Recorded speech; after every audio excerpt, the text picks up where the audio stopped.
Bram Stoker, the short stories. An introduction.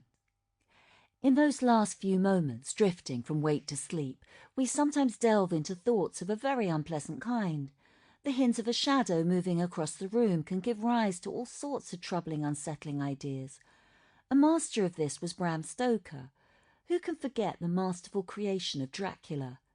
Here his sinister tales saturate your soul and hit your heart with untold fears that layer by layer reveal their true unutterable horror. The Judge's House by Bram Stoker. When the time for his examination drew near, Malcolm Malcolmson made up his mind to go somewhere to read by himself.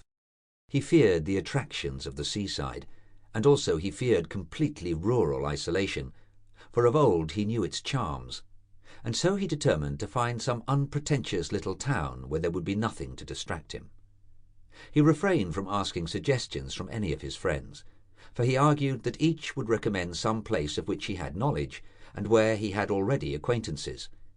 As Malcolmson wished to avoid friends, he had no wish to encumber himself with the attention of friends' friends, and so he determined to look out for a place for himself. He packed a portmanteau with some clothes and all the books he required, and then took a ticket for the first name on the local timetable which he did not know. When at the end of 3 hours' journey he alighted at Benchurch, he felt satisfied that he had so far obliterated his tracks as to be sure of having a peaceful opportunity of pursuing his studies. He went straight to the one inn which the sleepy little place contained, and put up for the night. Benchurch was a market town, and once in 3 weeks was crowded to excess, but for the remainder of the 21 days it was as attractive as a desert. Malcolmson looked around the day after his arrival to try to find quarters more isolated than even so quiet an inn as the Good Traveller afforded. There was only one place which took his fancy, and it certainly satisfied his wildest ideas regarding quiet. In fact, quiet was not the proper word to apply to it. Desolation was the only term conveying any suitable idea of its isolation. It was an old, rambling, heavy-built house of the Jacobean style, with heavy gables and windows unusually small and set higher than was customary in such houses, and was surrounded with a high brick wall massively built.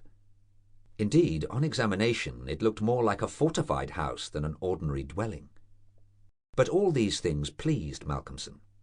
Here, he thought, is the very spot I have been looking for, and if I can only get opportunity of using it, I shall be happy.